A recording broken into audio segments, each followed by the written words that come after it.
All right, we are live. Welcome back to another episode of Tuesday Night Live on the 10 Horse Monty Fishing YouTube channel. We got a packed guest lineup tonight. This is a very important topic, folks. And I left a little comment in the comment section. If you're watching this and you have the means to share it, please share the link.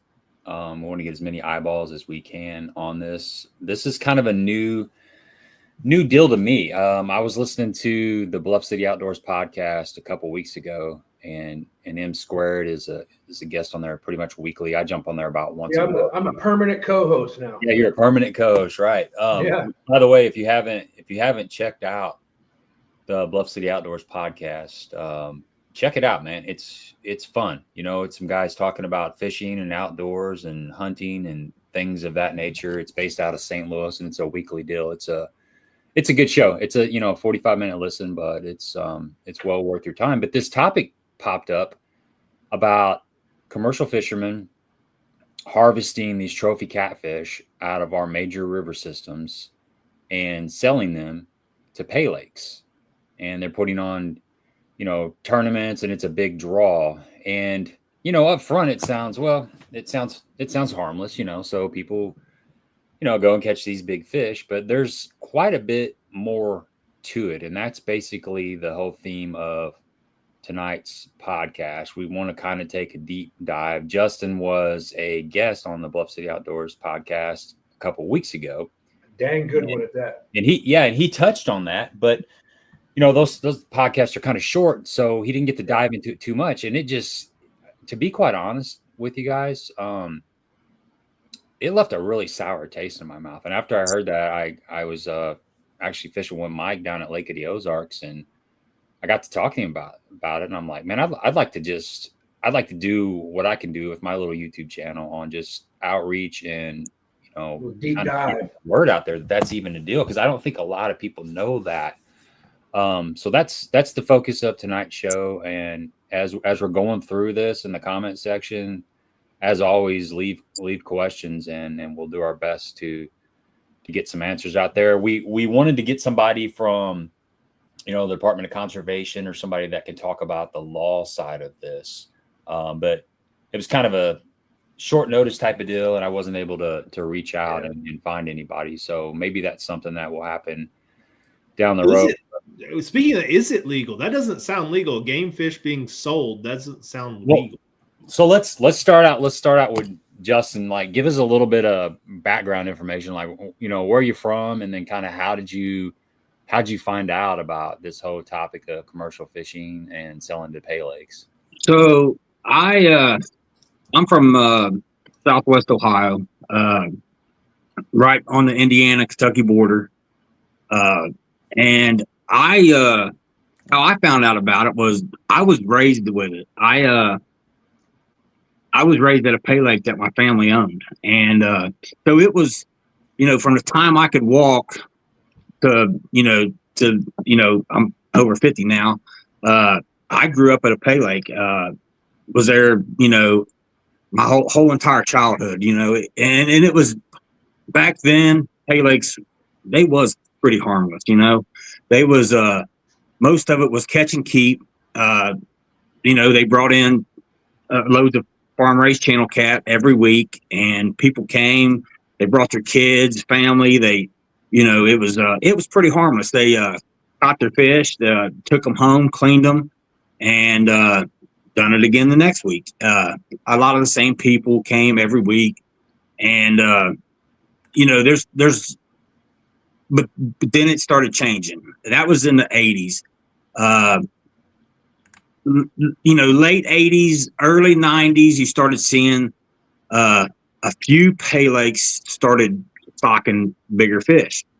And by the mid 90s, it was really starting to get heavy in the stocking, river fish, blues and flatheads. And that's, when we started stocking, I'll never forget the first load of blue cats that they brought up there. They brought them up and they stocked them.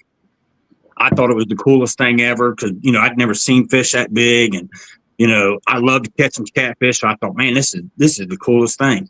And then, 2 days later, we woke up and half the lake was filled with dead fish. And I'm sitting there thinking, oh my God. So, I thought, okay, maybe, they said, well, you probably got a bad load of fish or something, something happened. So they put another load in a couple weeks later, and same thing happened. Within 2 weeks, all the fish was dead. And, I knew then it wasn't for me. I could not stand to see these big blue cats and catfish that I love to catch. I couldn't stand to see it. And so, we knew that it wasn't, it brought a huge crowd in. Every time they'd stock, they'd advertise, and it would be, people would come from all over just to try to catch these big fish. And it brought a lot of people in, but these fish they couldn't survive in these ponds. The pay lake that we owned had a 5.5 acre lake, and it had a 3.5 acre lake, which is bigger than 90% of the pay lakes out there. And the back lake was spring fed. It was about 27 foot deep. I mean, it was a pretty good size lake for a pay lake. And these fish they still could not survive. I don't know if it was just the water temperatures and the stress of them being caught over and over. And they especially blue cats, flatheads would last a little longer, but the blue cats, within 2 weeks, most of them was dead. And, so we, my family, they decided they was not going to go that route. It wasn't, they were spending too much money stocking these fish. Even though they was getting people to come in, it was not a good look. It wasn't something, morally, it was not right. And so we went back to stocking all farm raised channel cat, and it worked for a while. And then as more pay lakes started stocking more and bigger fish, the smaller pay lakes they couldn't survive. The people wasn't coming. And so they ended up, we ended up selling, and it's no longer a pay lake, but you got all these other pay lakes out there, and the demand for these fish had grown and grown and grown. And back then there was, like on the Ohio River, there was no regulations at all. They could go and they could take as many as they wanted day after day after day. So we started fighting for regulations, and it took a while, but we did get a 1/35 unlimited under in Ohio. And that lasted, that's still in effect today. But it didn't fix the problem on the Ohio River, because the commercial fishermen was coming out of West Virginia and Kentucky at the time, and they still didn't have no regulations. So we didn't start seeing a problem in my pool. I fished the Markland pool right in Cincinnati, because we didn't have no commercial fishermen there. So the fishing was really, really good. And so in 2006, West Virginia banned commercial fishing. So what happened was, the commercial fishermen that was fishing out of West Virginia, they moved. One of the heaviest hitter commercial fishermen actually owns a couple pay lakes. One's 15 minutes from my house, and it's probably one of the biggest well-known pay lake in the country. He moved up here and opened the pay lake that he's got now. He closed one in Marietta, which is down on the Ohio River off Route 7. He closed that one, and he opened one up here, and then dug 4 more lakes on that property. And when West Virginia banned commercial fishing, that's when they all shifted here. And then within 2 years, they absolutely just wiped our pool out. Our pool's 94 miles long from dam to dam. And within 2 years, it's wiped out. It's not worth hardly fishing anymore. Most of your five fish limit bags in tournaments on our stretch of the river right now, if you get a 50-pound bag, you're usually in the money or winning it. That's how bad it is now. So we started fighting for regulations, and we ended up, Kentucky ended up going with a 1/35 unlimited under from Hamilton Pool up. All the all the regulations we got now is from Candleton Pool up, you're allowed 1/35, unlimited under. And then from Candleton Pool down to the confluence, you're allowed 1/35, but there's a select. It was 50 licensed commercial fishermen could put in for a permit and take 4/40, which is 4 fish over 40 inches, unlimited under. They've since dropped that down to 15, and that's in effect today. But it's and the rest of them that don't have that propy permit can get they're still limited to 1/35, unlimited under. But the problem, which actually all it did was drive the heavy hitters to your guys' area. Cape Girardeau, Chester, that's probably one of the heaviest hits areas right now on the Mississippi River. That's where 75% of the fish in my area is coming from. And because they kind of made it unprofitable by putting them regulations in up here, they made it unprofitable for them heavy hitters to make it, to get what they needed to fill the demand. So we still got some of the small time commercial fishermen up here, just basically picking up scraps. But our problem now is these guys have moved down and they're hitting the Mississippi River, which is, if you watch tournament weigh-ins and tournament data over the last couple of years, you can see a decline on the Mississippi River already. And it's the same thing that's happened here, only, we're dammed up here. So they can fish our area out a lot quicker than they can fish out, that area of the Mississippi, which is, a good thing, but you're going to start seeing a bigger decline every year. And that's what we're starting to see now. And it's a huge problem. The demand for these fish has never been greater. This all started out on the East Coast, North Carolina, South Carolina. That's where it all started. And it just moved here. Once guys found out that they was doing it out there and seen, what the Pay Lakes was doing out there, because most people don't realize, they all think it's an Indiana, Ohio, Kentucky, and West Virginia problem. But it all started on the East Coast. There's more Pay Lakes on the East Coast than, back then there was more than anywhere in the country. Now it's grown and there's Pay Lakes all over here now. All that will, there's way outrange, way more numbers here now of Pay Lakes than there is on the East Coast. But they still have their problems out there too. That's what destroyed Santee Cooper and, all them Lake Wiley and all them lakes out there. And it don't take long once they hit it. And because they're taking all the breeder fish, which is all your bigger fish. Justin, when you say commercial fishermen, are these guys gill netting? Or are they actually rod and reel and then live well transporting to fish Pay Lake? No, it's not rod and reel. It's in Kentucky. It's illegal to sell fish caught on rod and reel. Okay. Even with a commercial license. So they're gill netting. There's certain times of the year when they do different things. Like they'll start out in the wintertime, it's gill nets, trot lines. Then they'll go to during the spring, especially right before spawn, they'll go to hoop nets. After the spawn, then they'll move to trot lines.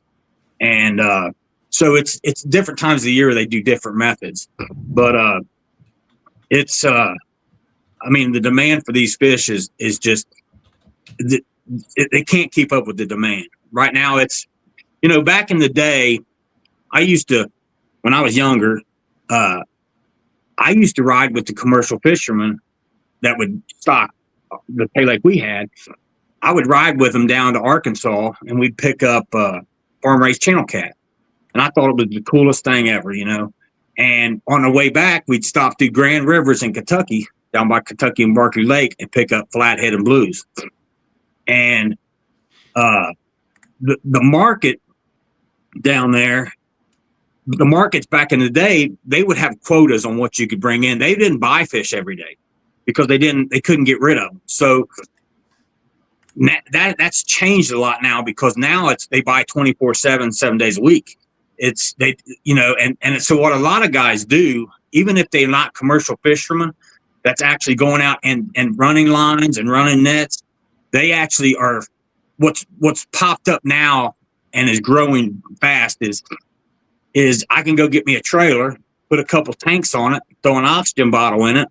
I can go down to these fish markets, and they got cleansing tanks, they call them, and they're full of live fish that these people bring in, and these guys are buying these fish for market value, marking them up to, say they're buying them for $1.25 a pound, they're marking them up for $3.50 to $5.50 a pound, and then they're hauling them back and selling them to the pay lakes. And that's what's the pay lake charging for them than a pound. Well, they're marking them up. They're buying them for $1.25 a pound from the market. Then the guy hauling them is selling them to the pay lakes for $3.50 to $5.50 a pound. And anything in a pay lake, is it per pound or is it just per? It's per pound. They're buying per pound. Yeah. No. When I go in and I'm going to fish this pay lake, do I pay a set rate or do I pay a set rate per pound that I catch? Nope, you're paying a set rate. Most of the pay lakes around here are $30 for 12 hours. Okay. And you can catch whatever you want. But most of these lakes now, it used to be catch and keep. Now it's not like it. There's a few that still stock farm raised channel cat, as well as your big fish. But most of the pay lakes nowadays are stocking big fish, and it's catch and release. Really? Okay. Yeah. So people keep saying, well, if they're catch and release, how come they have to keep stocking? Well, the reason is the fish won't live. Everybody thinks, oh, it's just a catfish. Them things will live out of water for 2 days. That's the old wise tale. But really, to be honest with you, the big fish, especially blue cats, are the most vulnerable. These fish are big. When you get them out of water, they're a vulnerable fish. They're the first. Honestly, they're the first. The big fish are the first to die. The smaller fish can take more stress than the bigger fish. And the reason they have to keep stocking is because they don't live. Well, hell, just like us, when we get stressed, we start eating. Well, what's the first thing they're going to do when they get in that pond after been drugging around halfway across the country? They're going to start eating. And what's the first thing that they eat is somebody's cut bait or somebody's live bluegill they threw out there. And these places, they don't have there's no food in them. The oxygen levels are low in them, especially the warmer the water gets. And they put these fish in there, and during the summer, once it gets hot and these fish, the water gets real super warm and the oxygen levels get low, these fish don't want to eat. They'll drop weight dramatically. So what these people do is, and plus these pay lakes, from years of fish just dying and, decay all in it, bacteria, disease, these fish will start getting big open sores on them. They'll start getting, they just look awful. And they get caught. Their mouths are tore up. You see these fish that's got their fins. The fins are all wore down to bone. And what they do is they call it juicing, and people call it Kool-Aid, whatever. It's basically they treat the water with copper sulfate. Everybody says it triggers the fish to bite, and that's true. It does. But why they're really doing it is the real reason why they call it, they juice these lakes, is because the copper sulfate will help kill. It'll make these fish live a little longer, even though they say, the bite's going to be on fire when they juice it. It is because when they put these ponds are filled with disease from years of dying fish and stuff. So these fish, they treat the water with copper sulfate. And copper sulfate helps these fish. It makes these fish feel better for a little longer. And once they start feeling better, that's what triggers them to eat. And it keeps them moving around. And so they're not just laying there, lethargic and not wanting to eat until they die. So they treat them with copper sulfate, and that stirs that gets them moving. It makes them start feeling a little better. and then that's what triggers them to eat, and that's why they call it juicing. And it's just a nasty practice. And if most people knew exactly what goes on in these places, this is what I can't believe. I mean, and this is why these shows like this, these podcasts, anytime that you can get this out there, it helps, because most people have no idea what really goes on in these play lakes. It's I mean, it's a disgusting practice. It really is. And it's there's no regulations over the pay lakes. In Ohio, we've been going back and forth with the Department of Agriculture and the DNR and the NRC, and basically what we get told is it's a small business, mom and pop business that fell through the cracks, and there's no regulations on them. And nobody wants to, the Department of Fish and Wildlife, they say, well, we don't have jurisdiction over these places. It's in the agriculture department. But when you go to the agriculture department, they say, well, we don't have jurisdiction over them. And so in Ohio, nowhere, anywhere, you can find out who is over these pay lakes. And that's why they keep telling us, call your legislators, call your state reps, because there's, it's a mom and pop business that fell through the cracks, and there's no regulation on it. That's what we're working on now, to try to get it under somebody's, where they have jurisdiction over them, where we can get something done. Problem with that, Justin, is getting laws changed. It might be too late by the time. Exactly. Now, see, in Kentucky, it's a different story.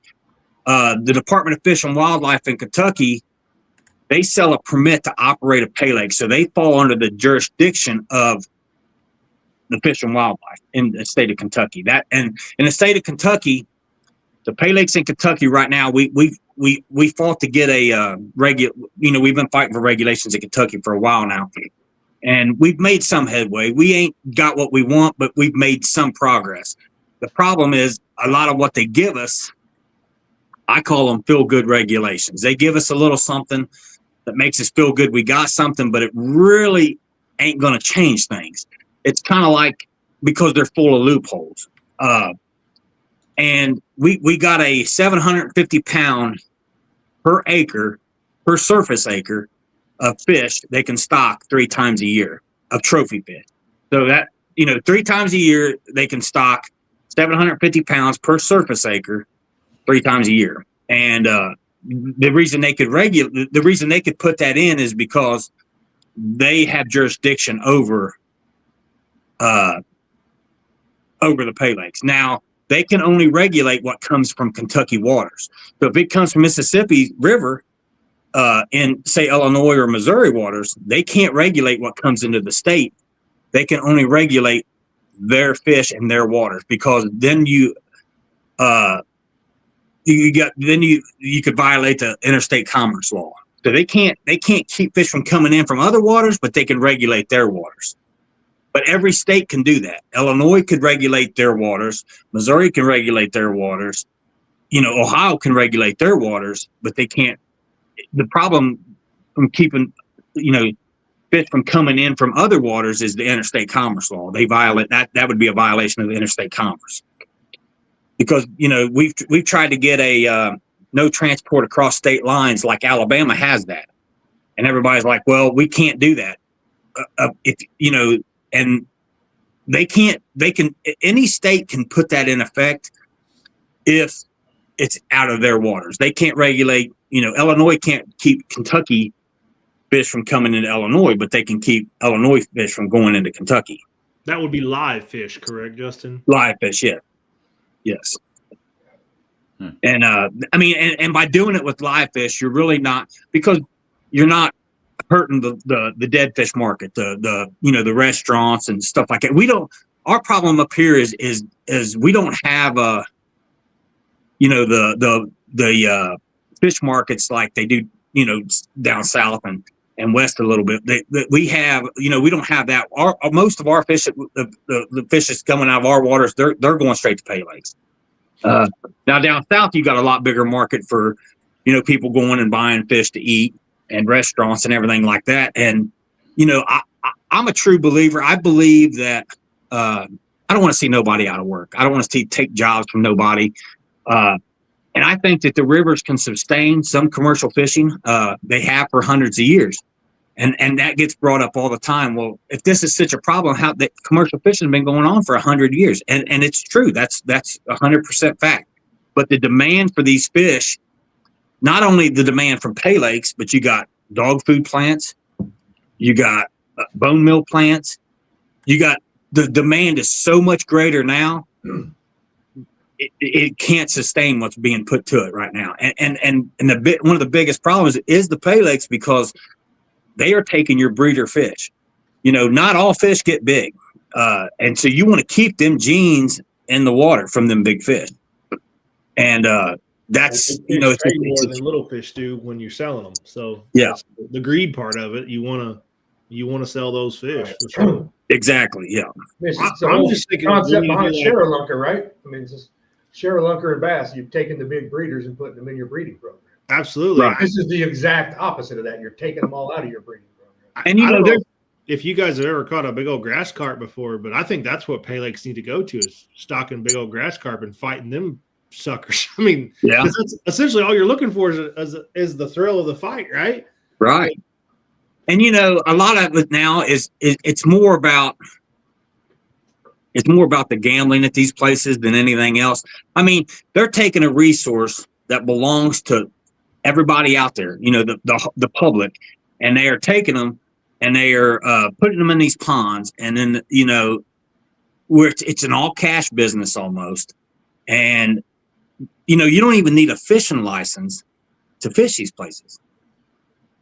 But yet they're taking fish that belong to all of us, and we have to buy a fishing license to fish for the same fish they're fishing for that come from the waters that we fish, but they don't even have to have a commercial fishing or a fishing license. Good point. I didn't think about that. That's a good point. I was going to ask that if these pay lakes, if you were required to possess a fishing license. Nope. You don't even need a fishing license. So all the state is getting from it is the commercial fishing license, the money from the commercial fishing license, which is pennies on the dollar. I mean, it's, you know, $600 in most states. Some of them ain't even that.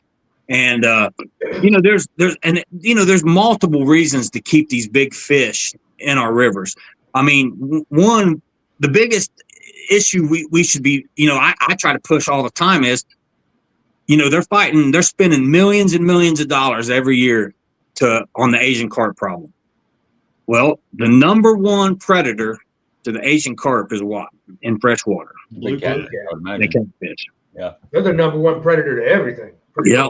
So why wouldn't you? I mean, the first line of defense should be the catfish should be your first line of defense with Asian carp.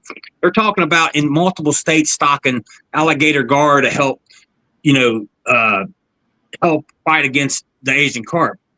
And I'm sitting there thinking, well, we got the number one predator already in our waters. All we have to do is protect it. And they just letting them leave by the truckloads, hundreds of thousands of pounds at a time. It just don't make sense to me. I mean, you know, back in the day when the fish markets, when it was, you know, when they did have quotas, say they let you sell fish, you know, to the market would buy 2 to 3 days a week. You know, they put quotas on guys. You know, you could bring 300 pounds this day because they couldn't get rid of the fish. They didn't have the demand. So, and that with it now, with the demand being so big, it's like it's 24/7. It never stops. So, you know, I don't know where I was going with that, but I was going somewhere with it. Hey, but anyway, real quick before we go any further, this is a lot to digest, but I just wanted to make an announcement. We are going to be doing a giveaway here shortly, and it's going to be for a $25 Baitworks gift card. And we're going to do it a way we haven't did in a while. We're going to do the Sasquatch giveaway. So we got a bunch of new faces in here. I appreciate the catfish crowd showing up. It means a lot to us. So sometime here in the stream, we're going to make a reference to a Sasquatch, and when you hear the word Sasquatch, guess a number between 1 and 200. Before we went live, I asked Justin to throw out a number between 1 and 200, and he said that number. I wrote it down right here. So whoever guesses that number after we say Sasquatch, you're going to get a $25 Baitworks gift card. So keep your ears peeled for that. Justin, I wanted to ask you, what you grew up on a pay lake for the most part. What is the capacity of a pay lake? Like, you know, say an acre lake. How many fish, how many pounds of fish would you typically stock in that lake, and they would have a reasonable, you know, chance of surviving for however long? Well, a lot of it's going to depend on the depth. You know, where that lake's at. If it's farther south and you get more, you know, you get a lot more heat, you know, that's going to, because, you know, the water gets warmer, you know, so a lot of it depends on the size of the fish too. You can get more smaller fish in a pay lake than you, or lake in general, than you can trophy fish. But like if you went to Jones Fish Farm and you asked them to manage a pond that you was building, the numbers are going to be way less than most people realize, especially with catfish. They're going to tell you 1 or 2 blues, especially of that size, per acre, right? Because they can't sustain. Now, you can smaller fish, especially if it depends on. I guess, you know, they really don't do nothing to manage these pay lakes. They just dump the fish in. They're, you know, what's in there is in there. I mean, usually if they're eating something, it's usually on a hook. So there's the food to the. It's just not there. You know, there's really no man surviving for 3, 4, 5 days before they get caught. I would imagine, you know, like just the smaller fish that they stock in there. So it's not like your farm pond that you have in your backyard where you're really trying to create a population, a sustainable fish population. You're just dumping those in there. They're probably going to be removed by the weekend, and then you got another truck coming in. Is that kind of how that works for the most part? Yeah, that's pretty much. I mean, they always say around here, when Cat Fisherman's Paradise stocks, you got about 2 weeks to go up there and catch fish before you ain't catching no fish. I mean, there's a few that'll survive longer. You know, like I said, flatheads will survive a little longer. They're a little hardier, a little bit more hardier. The blue cats, they're vulnerable fish. They especially the bigger they are, the more vulnerable they are. They are not a real hardy fish, and then you know, they get caught over and over and over, and it's just they just will not survive. Between the oxygen, you know, the depletion of oxygen in these places, and you know, getting caught and handled, you know, over and over and over again, these fish they just die and they go get more, and it's really a sad. I mean, morally, it's terrible. It's bad. You think about it, Justin. You're a blue cat that grew up 20 years in the Mississippi, free to migrate, to roam. You got current, and now you're stuck in a dirty, hot bathtub. Yep. With no bait. Yep. And every time you eat, you get a hook in your mouth. Yeah. I mean, it's horrible. You guys know me, Gabe and JB, that I hate the government in general, but I know that about you, Mike. Yeah. Right. Yeah. In general, it seems like we're going to, if you're saying it's mostly cash, it seems like somebody needs the IRS to get involved. I said that to you on the other show. It's like, that's one quick way. I mean, that's the way we took down the mob, right? With Rico. I mean, it's one way to put a stop to this quickly. If the government realizes that they're losing out on money, you know, they're not selling all those fishing licenses. They're not able to tax these people that are playing with cash. I mean, I just think that making laws is going to take, it may be too late by the time laws get in all these border states. Yeah, it's tough because, you know, when we sit down in front of the commission and, you know, the NRC and Fish and Wildlife, you know, the first thing we hear is, well, no one wants to touch them because it's a mom and pop business and it's political suicide. And that's what we hear over and over and over. And they just keep looking the other way. Well, you know who's not afraid of political suicide? That's the Mango Madman. Get this in front of Eric Trump's ears. You might get him to sign an executive order to put a stop to this shit. He doesn't care if it's popular with everybody else. Yeah. Honestly, that's not a bad idea. because anybody that listens to this, you have to think morally it's just wrong. Yeah. You basically said your family got out of the business because of it. Yeah. So, yeah. So I mean, yeah, and a lot of people don't realize. I mean, maybe they do, but you know, there's some people saying, well, so what? You know, they're taking these big catfish out of a river, they're putting them in a lake. Some people are catching them. They're bragging. They're taking pictures. Maybe there's some tournaments that they're holding on these pay lakes, or it's a bonus fish. If you catch this fish, you get an extra $100 or whatever. The fish are going to die. Blah blah blah. But you know, a couple points to this is the time that it takes to grow a catfish of that caliber is pretty substantial. I looked it up. It's approximately 20 years to get a 100-pounder. Right. But if you think about it, most of our regular guests on here are bass fishermen. So think about if they were to go to O.H. Ivy or some of these Clear Lake, you name it, these big fish factories out west, and there were people Lake Fork, and there were people removing some 10 to 12 to 13-pound bass, and they were selling them, and somebody was putting them in a lake, and you could have a chance to come up there and catch this big bass, but the bass didn't have anything to eat. It was just kind of like a giant bathtub, you know, and you're casting, and eventually somebody's going to catch it. Is there skill involved? Very, very little. No, it's strictly luck. So they're taking fish from one body of water, putting them into another body of water, and people are getting robbed of the opportunity to go out and traditionally fish for these fish, and breaking it down as far as the fishing licenses. That's something that I hadn't thought about that until you said that we all pay whatever state we fish in a fee to fish in their waters. These fish are being removed, going into a holding tank, and people can just show up and pay, you know, $5 or $10 or something, fish for these fish. And the hunt is over. They've taken this 60, 70-pound fish that's in a 50-mile stretch of the river that you have to spend, you know, time on the water to locate, and you have to learn about these fishes, their behavior, their instincts, the areas that they hold.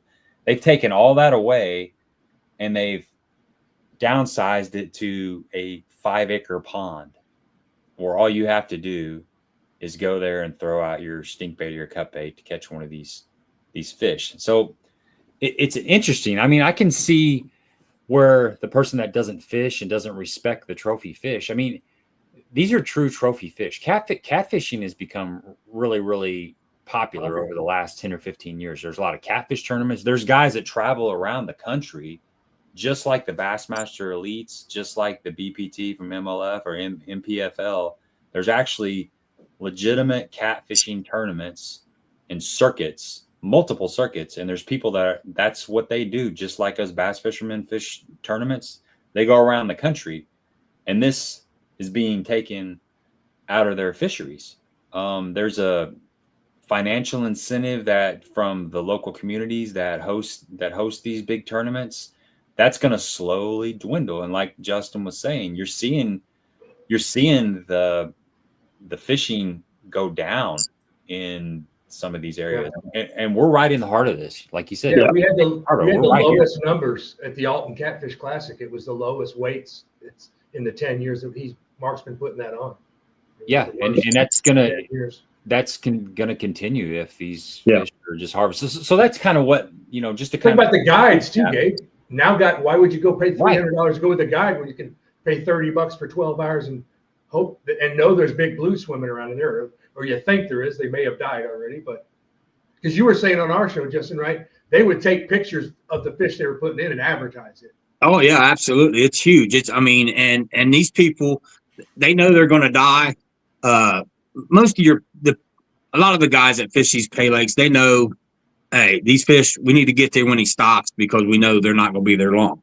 And, you know, they take pictures and they take videos of them putting them in, and it brings people from all over. I mean, they're having pay lake. They're having tournaments at pay lakes now where they're paying $600 entries and they're getting 300, 400, 500 people at some of these tournaments. I mean, it's a huge amount of money that's being, and it's all cash business. And it's turning into more gambling than anything. And I mean, slot machine essentially. Yeah. Right. Yep. I mean, there's no skill involved in that besides casting your lure out and making sure you got the right stank on your end of your line for something to pick it up and eat it, right? Yeah. And these fish are starving; they're eating anything, you know. Right. And it's different. I think of trout fishing. There's 4 trout parks in Missouri, and they have Montauk State Park is probably the most popular one for our area. It's about a 3-hour drive. But they actually have a hatchery where they raise the fish, and they have trophy fish. You know, they have rainbows in the 10 to 12, maybe 15-pound category that they release from time to time into the current river, and people fish for them. But those are raised in a hatchery. Right. They're not caught at some other stream, removed and brought to the state park to fish for. So I was trying 95% of the fish you catch in a trout park are fish that have never lived in a stream permanently in their life. They weren't born and raised there. They were introduced from the young. Like they're bred to caught. They were hatched there, literally hatched there in the hatchery.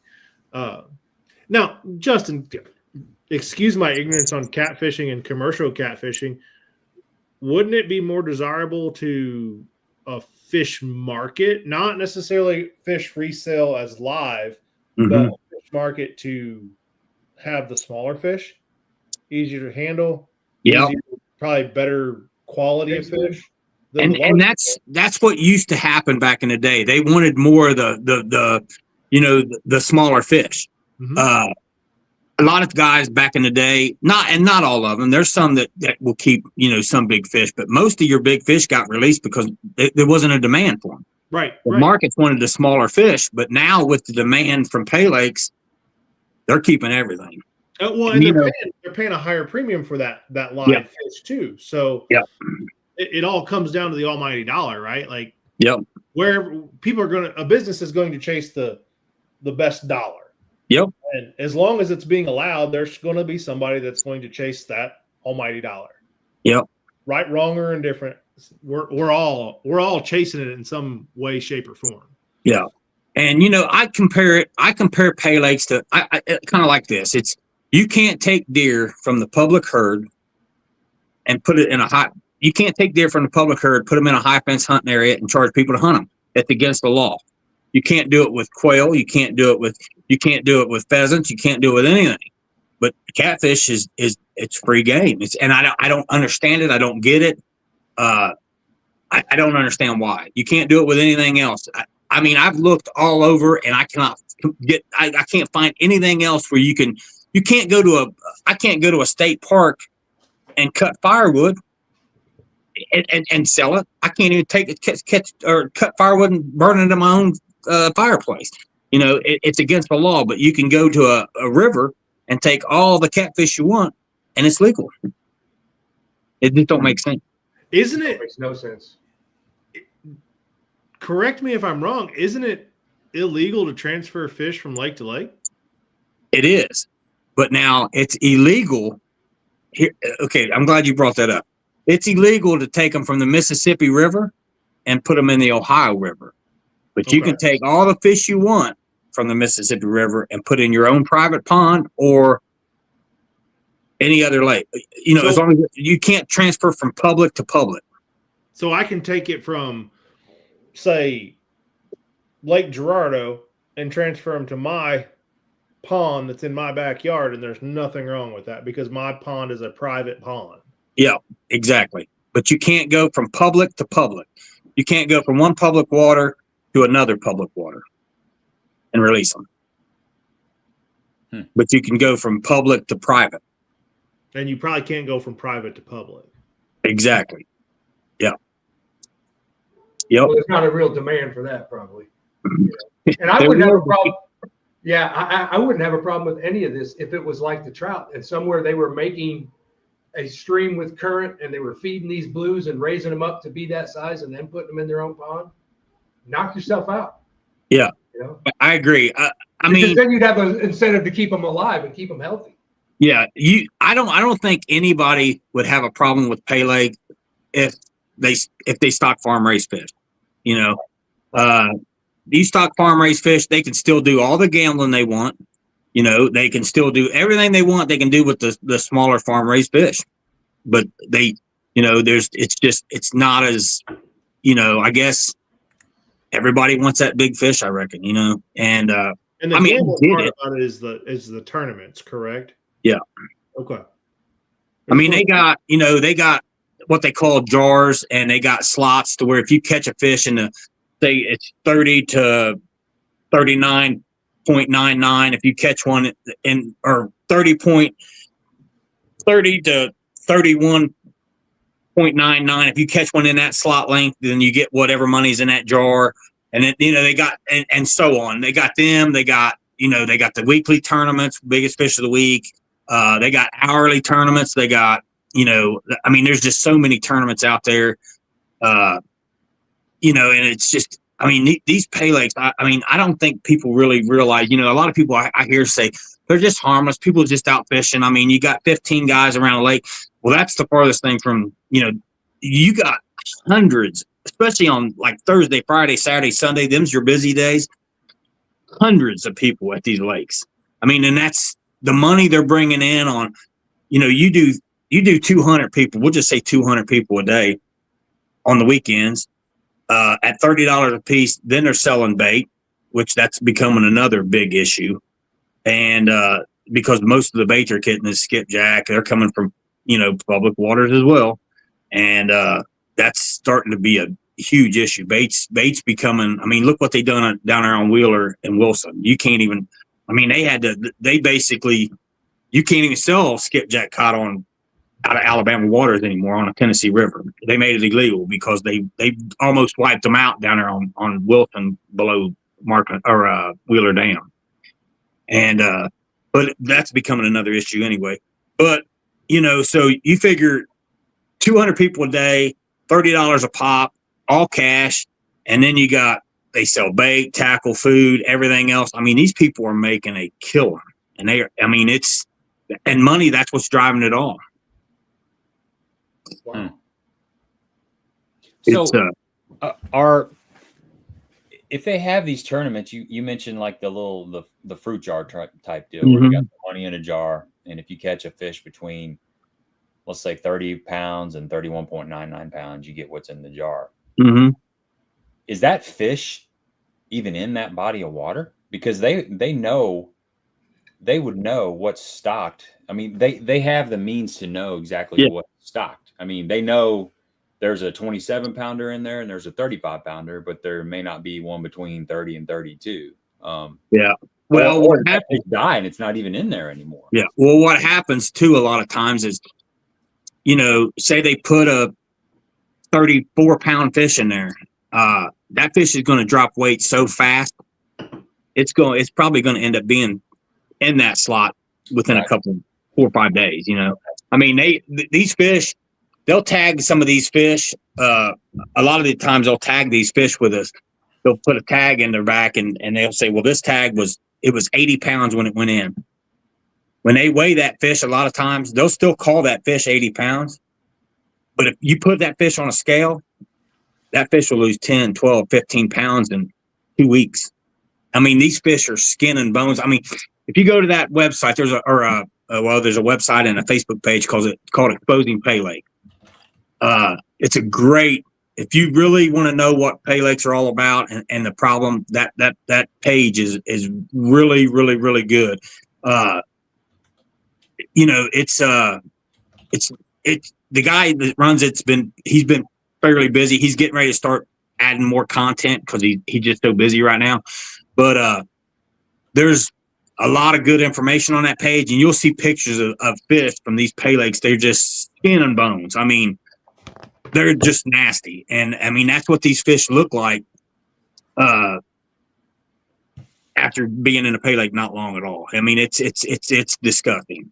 I mean, and I'm no tree hugger by any means. I mean, I fish and hunt. and have no problem with, any kind of, if it's fair chase, I'm all for it, but what these fish go through, I know it makes me sound a little soft, but I mean, it is what it is. Nothing should go through what these fish go through like it. It's disgusting. It's sad. And no morals at all. No, I'm with you, Justin. I seen one of the comments flash by there. If catfish look like kittens, this would be solved tomorrow. Oh yeah, absolutely. Some truth to that. Yeah. It's disgusting. I was laughing when Gabe was asking, they know what's in there. It's like, oh, Gabe, come on. These guys are all honest brokers. Yeah. I'm sure they're on the up and up. I've seen pictures too where people are like shoulder to shoulder, and I'm sure there's got to be some arguments and fights and lines. Oh yeah. Yeah. And I think by taking, if you look around the country at some of the best bass lakes in the country, you talk about Gunnersville, a lot of your lakes in Texas, Alabama, all down south. Some of the best trophy bass lakes are the best trophy catfish lakes in the country. They go hand in hand. So by taking these big fish out of some of these places, you have got to be messing the balance up, because I truly believe, the Asian carp problem in Kentucky Lake, they're getting through the locks to get into Kentucky Lake from the Ohio River and the Tennessee River and Cumberland River. They're getting through the locks. That's how they're getting in these places. So my question is if Kentucky Lake is been overran with carp, why is Pickwick not? Why is Wilson not? Why is Wheeler not? And I truly believe, because like I said earlier, that number one line of defense is they have a better predator base. They have a lot of mouths about this big at the base of that dam. That's what it is. There's a lot of mouths about this big at the base of that dam. Yeah, I truly believe that the reason I'm not saying that it's all that, but no one can explain why they haven't taken over Wilson, Wheeler, Pickwick, Gunnersville. Now, is there some in them places? Absolutely. But why haven't they taken over like they did Kentucky Lake? No one can explain that to me. You know what I mean? I've asked and asked and asked, and I truly believe that it's, they got a better, stronger predator base, and they don't let them get established as quick. That's my theory, my opinion. I it may be wrong, but until somebody can tell me otherwise. Very logical. Yeah, this is what I was thinking. So Alva jumped on here and he said, back up to this comment. He said he worked for a fish company that bought fish from the fella way before he owned a pay lake. I actually drove a fish truck in the late 80s and 90s. I love to share my truths. And I left a message. If you want to jump on here, you can send me your email to my Facebook page and we'll get you in here to participate in the conversation. But trophy catfish aren't farm raised. There's no money to be made for farmers to raise a large fish. It takes too long, even in a controlled environment, to raise trophy size catfish. And that's what I was thinking too. It's how many thousands of dollars of skipjack would you have to feed that thing to get it that big? Right. Yeah. And nobody wants to go and pay to catch a 4-pound channel cat. That's the allure behind it, right? Like, I want to go catch something that's gonna bend my rod. Well, as a kid, JB, like Grossider's Lake down south of here, by Dutchtown. I fished it. That was a pay lake. There was 3 lakes there. As a kid, I'd go there all the time. My mom would drop me off. My mom would take me fishing, and it's a really good source for a family that wants to introduce their kids into fishing. It's fairly safe, especially. They have pay lakes in urban environments. My dad used to take me to a pay lake, Santa Ana River Lakes out in Santa Ana, California, when I'd go out there in summertime. And it was more city, but I hear it's rural, and it's a lot of fun just to go spend a couple hours with the family, buy you some chicken liver, some night crawlers, some crickets or whatever. And it's usually mowed. It's well kept. It's pretty safe. It's open. And you're probably going to catch a few fish. So there is definitely some positives in it. I'm definitely not opposed to pay lakes that are doing it the right way. You're purchasing these fish from a farm. They're raised for the sole purpose of, being harvested. And there's nothing wrong with keeping the fish, eating fish, harvesting the fish, selling the fish in a legal manner. And it's definitely benefited me as a child. It got me very interested in fishing. I've got a lot of great memories But Yeah. when you start adding, you know, the removing the big fish from one source and putting them in this for, you know, tournaments or whatever it is, it's different. So I do see the value in pay legs, and I'm sure you feel the same way, Justin. I mean, there is a I value. do. Some of the best days of my life as a kid was there. I'll never forget them memories. I had a great time, and you know, everybody thinks that I'm dead against pay legs, and that's not the case at all. I mean, I do think they have their place. I just don't think. I think they should have to stock farm raised fish. I do not think not one river fish should come out. Not one fish from the wild public water should go to a pay leg. Yeah. I think For private game. Yeah. I think they should also have to buy a fishing license. I don't care agree, if it is 100%. private, because you know I never hesitate. You know, I'll have 6-7 different states fishing license every year. Yep. Because I travel, and I never have a problem. I know I'm probably only going to be there 5 days, Justin. I might not come back this year on a tournament. I just buy the yearly just to donate. I do too. I do the same thing. Yep. Just in case I do come back, and you know, I feel like that's some money that's actually going to the right people. Yeah. I don't think politicians get their hands on that conservation money. Or it's I think one good thing George H.W. Bush did. The first Bush was make that conservation money stay in the conservation bucket. Yeah. So I don't have a problem with that. So these people that are getting to fish every Saturday or Sunday and not pay a fishing license, even though it is private, I get that. Well, Still doesn't make a lot of sense. So Mike, you say that if I go to Gabe's house and I fish in his pond, I have to possess a fishing license. Absolutely. I think you do. I do. Even though it's private property, I have to possess a fishing Yeah, I can't go deer hunting on my buddy's property and not have a hunting license. And you can't deer hunt on your own property without a hunting license. Right. I can go fish in my backyard, whichever way here, that way, without a fishing license because it's my property. True. But as soon as I cross that property line onto my neighbor's property that we share the lake with, I am now illegal if I do not have a fishing license. Good So point, dude. I don't understand how, even though it's private property, that they get away with not having a fishing license. Because it's never stopped conservation from stepping on private property to check your. They have 100% right through the Right. federal government that they can cross property lines without cause. Yeah. You know, and a lot of these, like Fish and Wildlife, a lot of these Fish and Wildlife and DNR, and they're a lot of their funding comes from the Dingle Johnson and Pittman Robinson money. So, I mean, they're losing money all the way around with pay lake because, you know, the Dingle Johnson money and Pittman Robinson money, that comes from anything you buy, a portion of the gas, sales, any fishing related items, any hunting related items, that goes to the Pittman Robinson or Dingle Johnson money. And a lot of that funding, like in Kentucky, it goes straight to the DNR, or not. They don't have a DNR. They got a Fish and Wildlife.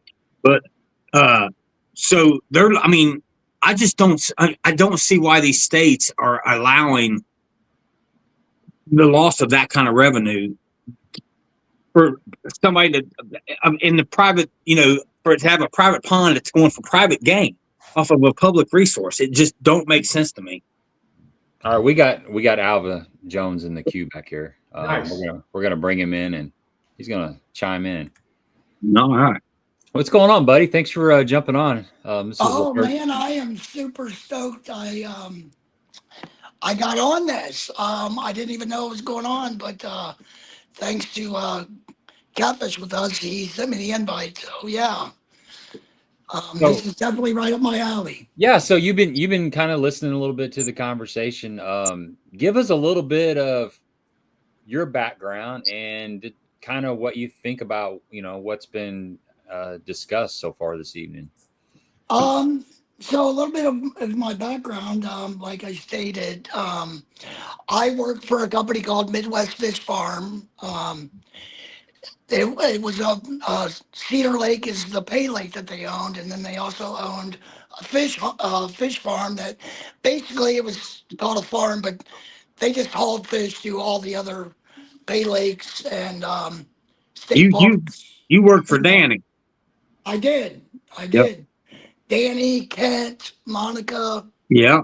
their mom Joanne. Yes, so I worked for them. I started working for them around the Bay Lake when I was like 13. Being a young kid, got addicted to fishing. That was my hangout. I would skip school on Fridays to go ride with them to go deliver fish. Back when I was 13 or 14 years old, and worked for them for off and on for about 10 years. So I kind of caught the last bit of what you guys were talking about as far as Pay Lakes. And I agree with, I'm not sure who said, but back then, we're talking mid 80s is probably when I started there. I was 15-ish, 14, 15, somewhere in there. Pay Lakes were all about farm raised fish. It was all about family. It was all about bringing your kids, paying your $5, $6, $7 to fish for 12 hours. You could keep them. Back then you were allowed to keep 5 or 6 fish to take home and eat or whatever. They had the little jackpots back then, and it was a weekly jackpot.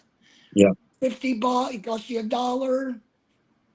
Usually the fish that would win those big fish of the week tournament or jackpots were a 20-pounder. A lot of times it was a carp. Catfish weren't the focus for any of the Bay Lakes back then. Yeah. They were all about, the farm raised fish, farm raised trout, in the winter. Yeah. Burbach. Burbot. We used to go to Minnesota to get Yeah. burbot, tilapia, that kind of thing. But most everything was farm raised. As years go by, I started actually riding with Danny Jones, that one of the owners. Eventually, I ended up driving a fish truck. But in the late 80s, a guy that we all know by the name of James Reed, back then we used to get our big fish from Kentucky Lake. Yep. And I'll confirm, I'm not sure who said it as I was listening, but processors didn't want big fish. There's no money in big fish. So the fishermen that caught those fish, they never brought them. The processors would just tell them to take them back, throw them away, whatever. They had no interest because there was no money in processing. As Pay Lakes, back then, we probably stocked around 70 Pay Lakes in southern Ohio, northern Kentucky. A very well stocked Bay Lake that stocked big fish, maximum per year would be 12 to 1,500 pounds for the year, because that was just their loss leader, their draw, their advertisement. That was never the focus, was to get a bunch of big fishermen there. It was just for an advertising gimmick, basically. Slowly, one of the lakes, it was called Willards. Yeah. This is probably early 90s, right outside of Hillsboro, Ohio. He also was a very small-time commercial fisherman. Primarily only caught the fish for his personal Pay Lake. He started doing these hourly big fish tournaments. It was, $10. There was a hunt. The giveaway was, I can't remember exactly what the entry fee, but it was 20, $30, whatever. But he was giving away $100 an hour for the biggest fish. Well, that caught on like crazy. In that process, James Reed, his dad actually started the company, and I'm not sure where he sold them prior to hooking up with Midwest Fish Farm, but young kid, not much older than myself at the time. Um, he was fishing, up in the Belpre area, which is Reedsville. Um, he hounded Danny Jones, wanting us to buy his fish and sell them to the Bay Lakes. Well, we were getting all of our fish from Kentucky Lake. The owner of Midwest Fish Farm, Mr. Bill Jones, he knew that there was no chance. He was a smart man. There was no chance for blue cat to survive in Bay Lakes. Just just the habitat wasn't going to sustain them. So he never pursued trying to sell them to Bay Lakes. Our big fish was primarily flatheads that came from Kentucky Lake at the time. Well, James Reed finally got the opportunity to start selling us some flatheads. They were comparable in price. We weren't, back then we probably sold maybe 7,000 to 10,000 pounds of big fish a year. Very small window when we would haul them, basically right around the spawn. That's when, pre-spawn, I should say. Most of those fish were trot line fish. And the commercial trot line guys at Kentucky Lake, they could target them. Now that there's a little bit of a demand for them, they would focus on those fish for 3, 4, 5 weeks. And then it was done. That window of the spawn was gone. So they weren't as easily targeted. Well, I'm kind of jumping around a little bit because there's a lot of information, but James Reed, finally, we agreed to start buying fish from him. He didn't have a Bay Lake then. This was a few years before he ever had Catfish Paradise. So we started buying fish. I've actually pulled nets in the late 80s with him in the Ohio River, right around the Parkersburg area. This was in the late 80s, early 90s, up through the early 90s. If I remember right, Ohio outlawed commercial fishing about the end of the 80s, early 90s.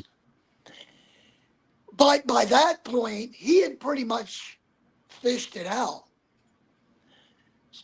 And there in that early 90 range, the demand for big fish exponentially grew. Now lots of lakes are wanting to be a part of this big fish movement. It was bringing a whole new clientele. Guys that were spending money on tackle, not your ma and pa, bring your kid everyday fishing kind of guy. We were spending a lot of money back then, gearing up to catch these big catfish. So about the early 80s, when the law started basically stopping him from commercial fishing, the stretch, they pretty much already had fished out. He started going to Maryland. I think he dabbled a little in Kentucky Lake and maybe Cumberland, but he was a river guy and didn't really know how to fish reservoirs the same. A lot of those big fish are, were trot line fish. He wasn't a trot liner. He's a big hook net guy. So he went to Maryland for a couple of years, and then he kind of figured it out. And I stopped working there, I want to say right around 94, 95. But, in the process, he started that Catfish Paradise. And, he was still selling Midwest Fish Farm fish, but any fish that he couldn't sell, he would put in his lake until he got it going. And then all the better fish went to his lake. And then the fish haulers like Midwest got whatever he didn't really care for. You know, they were too small, they were too beat up, whatever. So that he kind of phased himself out by stop. You know, his priority was his pay lake at that point, and then he kind of phased himself out by not giving, you know, the fish haulers quality fish. So that's kind of the backstory of the basics. You know, I was out of the fishing, completely didn't fish for 35 years. I just started fishing again at the beginning of last year. I had no idea that, excuse my French, but the shit that has happened. And I don't know if you can hear it in my tone, but I'm pretty pissed, and I'm pretty, I feel somewhat responsible, you know? Unbeknownst to me, I was a part of that shit. So, I'm slowly getting back. Well, I shouldn't say slowly. I've jumped in feet first into the catfishing community here in Central Ohio, and I'm doing everything that I can to be involved with everything that I can to educate what really went on and how bad the impact of commercial fishing has done. Because I was there, you guys were there when you go to the river, and it was not a huge deal to catch a 30-pounder pretty much every day. I fished a tournament at the beginning of the year in the Ohio River. First time I fished the Ohio, 35 years, expecting the same. Out of 85 boats, there was 200 fish caught. That's insane to me. Insane. So any of you guys need or want or would give me an opportunity to help you get the word out, I'm there. We appreciate that. That's nice to know, because, you know, Justin and you, Alva, have had a background in you know, a pay lake or stocking or in some form, shape, or size, and you're both telling the same story as far as how it used to not be any big deal to catch, you know, a nice 30-40 pound catfish, and it seems like it's becoming harder and harder, and it's just going to keep getting harder and harder. And so to me, it's hard to imagine that, you know, one or two operations can move up and down a huge river like the Mississippi River or the Ohio River and have such an impact that they can actually, you know, remove that many fish in a couple of years. I mean, is that what I'm hearing, that somebody is actually, they're able to do that in a short amount of time? Think about it like this on a smaller scale.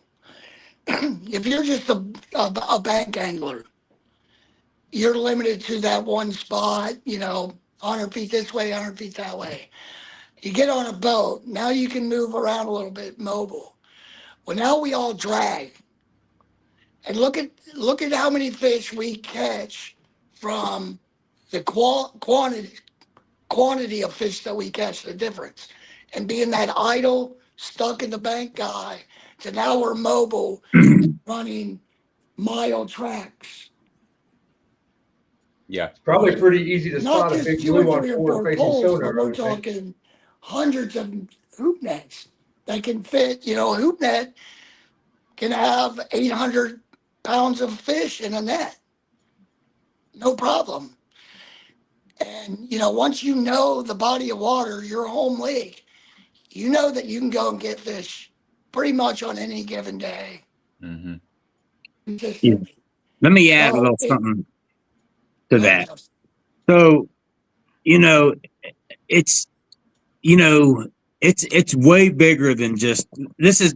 It kind of works like this now. This is how what I compare it to. So, you know how you go to a scrap yard and with your pop cans, and you go in there and with your scrap metal or whatever, and they you sell it to them and they give you a handful of cash and then they leave, and the next day the same scrappers are out there, going to people's garbage, picking up their scrap wherever they can get it or whatever, and they come in and do it again. That's exactly how the fish market and the fish scene works. Only this is what's happening now. So you used to have all these local, especially in your guys' area right now, Cape Girardeau, Chester. This is what's happening. And it's with the guy that he just mentioned, his holding ponds is right above Cape Girardeau. So what's happening is he's acting as a fish market, even though they're not going to be sold to eat. He's got all the local commercial fishermen because he don't fish that much anymore. He basically buys from all the local guys. He gives them, a little bit more money than the fish markets. They all sell to him. And then he basically sells to the pay lakes and the other fish haulers. He's the general contractor of the build. Yeah. He's subcontracting all these guys. Yep. And they're dedicated fishermen for him. Yep. And he's acting as that scrapyard. You know what I mean? And they're all selling to him. And then, so, I mean, used to, it was him going out. When he started, it was him going out, or just, and these guys doing it on their own for themselves. Now he's got everybody in that area because, hey, the word's done got out. He's paying a premium. We're selling to him. So and the fish markets, they didn't used to want the big fish. So now that demand is out there, they're going where the money's at. So he's got all these local guys running up and down the river, whether, they're pulling their nets and lines that day. They might get 300 pounds. They might get 1,000, 1,500, 2,000 pounds. Whatever they get, they're going to him every day, selling them, dropping them off in his holding ponds, and he's paying them cash. And so that's how it's working. So, and he's recruiting more and more because as the demand grows, the supply needs to, has got to grow. So that's how that's how it works. And like I said, it goes back to all cash business, no paper trails on any of it. Right. And we've got, a pretty awesome fishery here in the Columbus area. And there's, some pretty heavy rumors about some poaching. And I just heard, to reiterate what you said, it's funny that you said it. I just recently heard that there's a few guys that are basically selling, instead of going to the Bay Lakes, they're selling directly to James Reed as well. I wouldn't doubt that. At a local level, rod and reel guys. Now, you think about, I can go to Hoover Reservoir and catch 15 fish every time I go. And I'm just one guy. I'm not even that great of a fisherman. I'm just learning again. You get 4 or 5 guys like that, it doesn't take long to wipe out a fishery. Right. And just to put into the kind of some facts about growing fish, because I actually co-opted to learn how to raise catfish in Lake Village, Arkansas, back when I was about 19. So I worked on a fish farm, actually on the farm. It takes about a year and a half for a fry, which is right from hatch, to about 1.5 pounds to 2 pounds. And that's a controlled environment. So, and also channel cat grow much quicker than blue cat, and much quicker.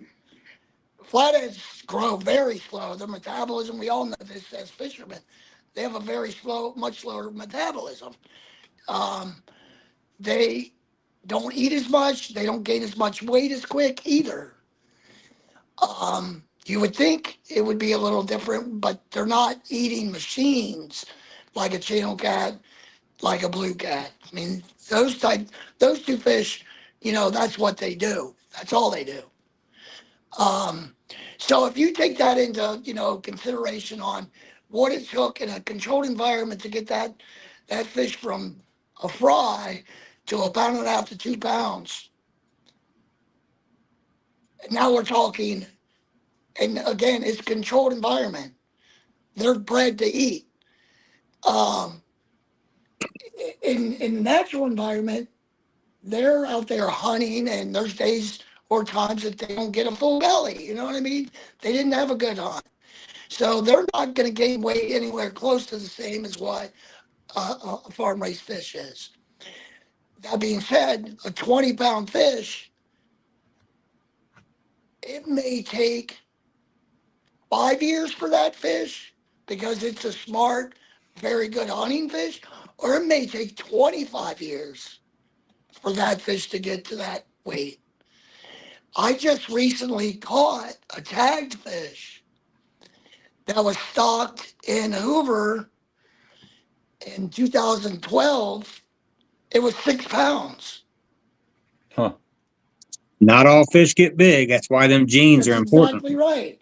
So, granted, there's going to be, on the opposite side, there could be some 30-pound fish that maybe are only 6 or 7 or 8 years old. But you start doing the averages, it's pretty simple to know. It's going to take a long time for a fish to get to a trophy-sized 20-pound, 35-inch Ohio trophy fish. Now we're taking these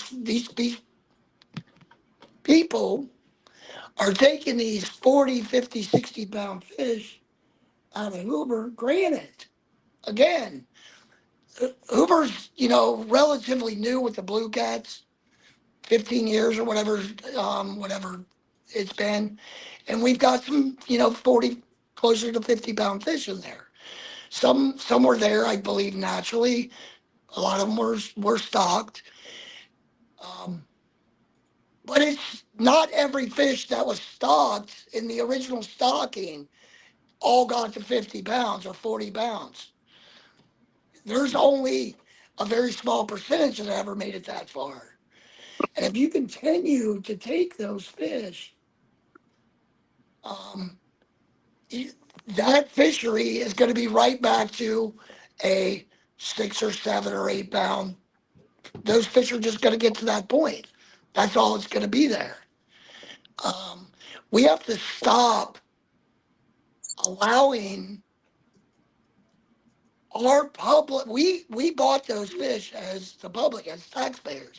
Those are our fish, not to be sold to somebody else to make money on. That's not what the intent was. And I don't know what it's going to take, legislation, these types of things. It's going to be a combination of a lot of things. I think conversations like this will help getting awareness out there. The awareness is key. So stop the demand is what I'm hearing. I mean, we just started a bank fishing, a bank angler only tournament series at Hoover. Our first event was last month. I kind of spearheaded that. We got 48 anglers, very first one. Wow, that's good. That just tells me there's a need. There's a need. And if we can get that community to not support, I'm not condemning pay lakes, I'm condemning the trophy ones. There's people that need, they don't have the ability to get to, fisheries that we do, for whatever reason. But to incentivize and they're not fishermen, and I was a pay laker. Way different. That is, it's not even fishing.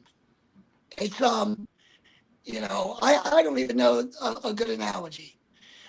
Just because you can go to the supermarket and buy a dozen eggs doesn't make you a good chicken farmer. You know what I mean? Right. That's, that might not be a good analogy, but no, that's a pretty good one. That's a pretty good one, Alva. So, awareness is the key. And unfortunately, People just don't know. You know, fishing, specifically catfishing in general, a lot of us are old school. We're very secretive. We don't like to talk about our spots. We don't like to talk about how we did it. We don't like to talk about where we get our bait. We don't like to talk other than brag. Our egos come out and we go, we caught a fish this big. And that's it. That's all the information the outside world gets. You know, it's 2025. The secret's out. But the secrets we need to be telling is the whole secret. Not just how we caught this big giant fish, but what it took for that fish to get that big and why there's not going to be, if we don't do something about it, our kids and grandkids are never going to have the opportunity. And that's a fact. Yeah. What's crazy is Gabe and JB and myself are right here, very plugged into the fishing world. And until I had a conversation with Justin, I had no idea this was going on this close to our house. First I've ever heard of it, Mike. I mean, yeah. So Justin, hats off to you, dude. Well, and let me add a little something. You know, I tell people, I talk about this all the time. I mean, you know, me and my old lady, we could be in the store, and next thing you know, I'm talking to somebody, and catfishing comes up, and you know, the first thing that comes out is about the pay lake stuff, and you know, my old lady, she runs the other way. She knows what's coming, and she's going to be standing there a while. But I tell people all the time, I said, you know, who's going to make the biggest impact on getting regulations and getting something done is not the catfishermen. It's the people out there that don't know anything about it, but when they hear about it, know that it's morally disgusting, and who can't believe that it's legal and it goes on. And with social media, with YouTube, with these podcasts, and I mean anything to get it out and into the the public view, it's a big time help. I mean, and you know, because I truly believe anybody that really looks into it at all is gonna is really gonna find out and figure out that this is something really, really wrong. And it needs changed. And so I think, you know, the more we get it out there, the better off we are, period. And I truly believe that a lot of people that may not even catfish at all, or, you know, they may be bass fishermen or trout fishermen or deer hunters or, you know, rabbit hunters. They're all going to see this and, you know, and think, if they look into it, they're going to know it. Hey, something needs to be done. That's wrong on every level, even though they may not even do it. You know, right? So I think podcasts like this is extremely important to get it out there, and it's I appreciate you guys having me on, because it's I mean, that's I'll talk about it till the cows come home. It's there's so much out there that I mean, I could talk about it for hours and hours and hours and hours. There's just so much to it. It's just, I mean, it's a rough, I mean, it's a rough, nasty business, you know? Yeah. Gabe, let me just say this. Go ahead, Albert, go ahead. I apologize. I was just going to say that I've actually got into some fairly heated debates on people that, you know, they only know the now, what's happening now, and they don't know the real history. And I've actually went as far as showing newspaper clippings of myself being on fish trucks, and it's like the reality is so difficult for them to believe, because up to that point, the reality wasn't what we're talking about. It's all just not a big deal kind of thing. You know, we've got this great Bay Lake, and all they do is stock a bunch of fish, and we have a great time, and blah, blah, blah. And they really don't understand or want to understand. They don't want to hear the truth, because what they're seeing is so good to them They don't want to hear the negative. And it's just funny how that, you can look at that in lots of aspects of life. Whatever your passion is, be it fishing, hunting, cars, whatever it may be, your love may be not there based on things like what's happening to our fish. Like if all of a sudden you're a big Mopar guy and somebody starts buying up all the Mopars and taking them to the scrapyard, now they're all gone. You know what I mean? Yeah. Right. It doesn't get flavor personal of the until it day. affects you directly most of the time. Yeah. Unfortunately, Right. that's how we live our lives. It's funny you say that, Alva. There's a connection to the music world where people don't like Joe Bonamassa because he's bought up all the classic guitars. He owns like 80% of them, it seems like. There's none left for anybody else. He's a great curator of it, that's for sure. But there's a joke in the music world that I can't find a 57 Les Paul because Joe Bonamassa owns them all. But to my point, Gabe, like Alva, people should be as outraged about this as they are trophy hunting in Africa, for example. If people get all worked up about that, just because catfish are catfish, people should be as outraged. And anybody listening to this, if you got friends in law enforcement or conservation or lawmakers, share this video with them, because I just think people don't know what's going on. If me, JB, and Gabe didn't know what's going on in our backyard, I guarantee you the average person that doesn't fish doesn't know what's going on. Yeah. You're right. And your guys' backyard right now is getting hammered. Your guys' area right now. And this is why, guys will be like, well, why do you care about somewhere else? You fish the Ohio River. I said, well, I travel and fish everywhere. I fish the Mississippi all up and down it from the Gulf all the way. There ain't probably a part of the Mississippi I haven't been on. And, but I don't want to see any other fishery get destroyed. And what's so important about the Mississippi River, it is the main artery that feeds everything. And when they fish it out, everything's gone. Well, that goes back to what I was saying earlier about, and somebody was talking about migration. Back in the, in the 80s and 90s, there was no blue cat this far, or very few, I should say. They hadn't migrated up to this point. That's why James Reed was only getting flatheads. Yeah. That was the drive. One of the other drivers of him moving south was to get into the blue cat. Yeah, we didn't get blue cats in the Markland Pool till 97. That was when that major flood happened. That's when I seen the first blue cat on the Ohio River and in the Markland Pool. I've seen them south, but I never seen a blue cat in the Ohio River until 1997. That's about that was probably right around the time because Markland used to be one of my places I'd fish, and we would fish the warm water discharge just south of there. Mm-hmm. And flat out, you couldn't use two poles. Right. Yep. But all of the blue cat that we caught back then you rarely catch a 20-pounder, but most of them were that 6 to 12-pound range. Yeah. Literally, you could get away. It didn't matter. I mean, we're fishing warm water discharge, but you would get tired of catching them. It was just so many. Now I didn't fish it prior to that, so I don't know what it was prior, but it was obvious that, in hindsight, they were new fish. Yeah.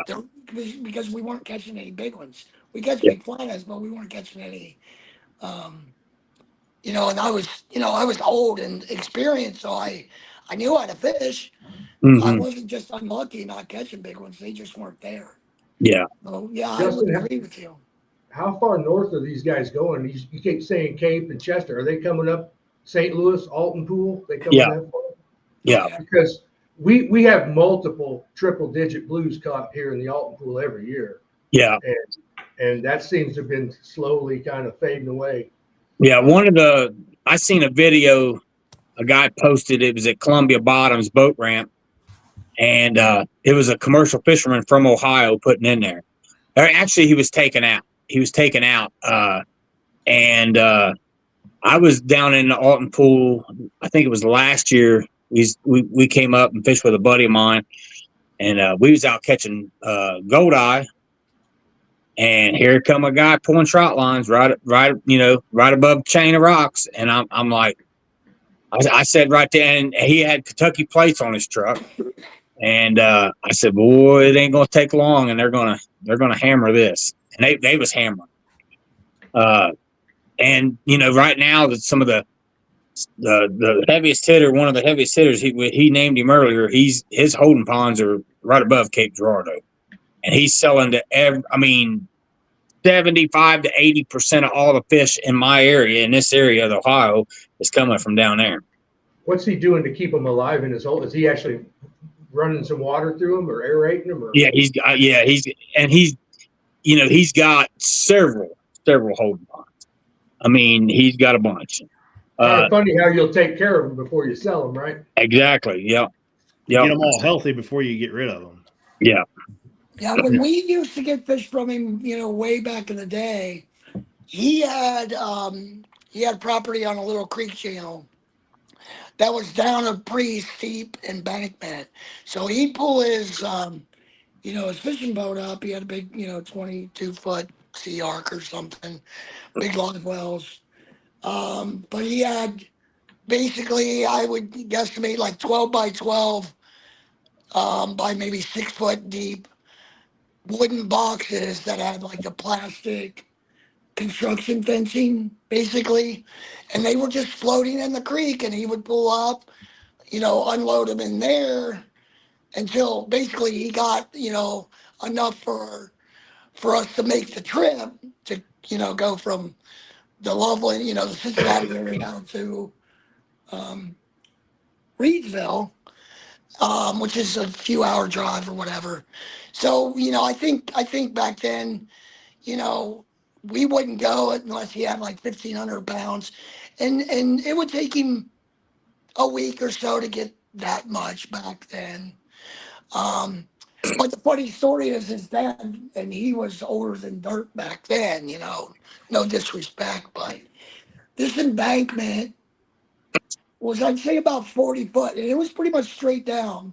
And we would pull our, tractor or semi, we'd back it down this gravel lane right up against the creek embankment. His dad had this lawnmower set up with the wheels taken off, and he had a cable on it and a wooden slide, and it would go down to where he had his holding boxes in the creek. They would throw them in a bin, and then his elderly father would put it in drive, and this tractor would drive it up the incline, and then we would just by hand load our truck with whatever, 1,500 pounds or whatever he had. But again, it got to the point where I was meeting him because I was the local guy. I drove a small Super Duty truck. My truck at that time, my truck would hold about 2,000 pounds of big fish. And I was meeting him a couple times a week in Ohio. We were his main buyer, but we weren't his only buyer. Again, that was before he owned the Pay Lake too. So we were pretty much getting most every fish he caught. But if it still was a pretty small window, 5-6 weeks. But, there was times, if you think about it, if I'm making 2 trips at 4,000 pounds for 5 weeks, 6 weeks, in a very, 50-mile stretch of river, that's a lot of fish in a couple years. Oh yeah. A lot of fish. To give you a little bit of to let you kind of know the numbers, what just his lakes alone this year, he stocked over 100,000 pounds in just one of his pay lakes alone. Yeah, he he advertises on a weekly basis. He's stocking 6 or 7, 8,000 pounds of big fish a week. Yeah. And this And starts in February until the lakes are frozen.